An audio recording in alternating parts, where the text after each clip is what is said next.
నిర్మల్ జిల్లా ముదోలు నియోజకవర్గంలో అభివృద్ధికి సంబంధించిన ప్రొసీడింగ్లను అధికార ప్రభుత్వ నాయకులు స్థానిక ఎమ్మెల్యే మేము తెప్పించామంటూ కార్యకర్తల మధ్య మాటల యుద్ధం రోజురోజుకు ముదురుతోంది. అధికార ప్రభుత్వ నాయకులు మాజీ ఎమ్మెల్యే విఠల్ రెడ్డి కొన్ని అభివృద్ధి పనులకు ప్రొసీడింగ్లను తాము తెచ్చామని ప్రొసీడింగ్లను విడుదల చేశారు. అయితే స్థానిక ఎమ్మెల్యే మాత్రం ఆ పనులకు సంబంధించిన ప్రొసీడింగ్లను తామే తెచ్చామని మరొకరిపై ఒకరు ప్రెస్ మీట్లు పెట్టి నిందించుకున్నారు. స్థానిక ఎమ్మెల్యే కంటే ముందే తాము ఆగస్టు నెలలో ప్రొసీడింగ్లను తెచ్చి ప్రజలకు అందించామని కాంగ్రెస్ నాయకులు తెలిపారు. మరి మీడియాలో చూసినాం, బీజేపీ నాయకులు ఏదో మాట్లాడుతున్నారు. నేను చెప్పేది ఏంటంటే, మీ ఎమ్మెల్యే గారు ఉన్నారు, మరి మీరు ఒక సంవత్సరం దాటింది, ఇంకా ఏమేమి చేస్తారో చూడండి మీరు డెవలప్మెంట్ చేయడానికి.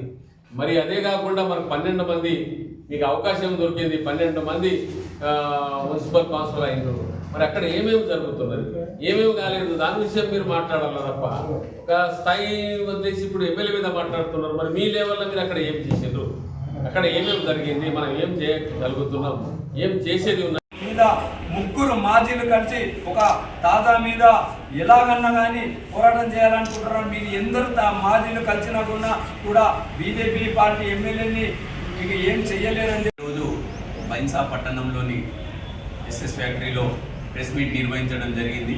ఈ ప్రెస్ మీట్ యొక్క ముఖ్య ఉద్దేశం ఏమిటంటే, ఏదైతే మన ముదోల్ శాసనసభ్యులు పవర్ రామారావు పటేల్ గారు ముదోల్ నియోజకవర్గంలో కొన్ని మండలాలకి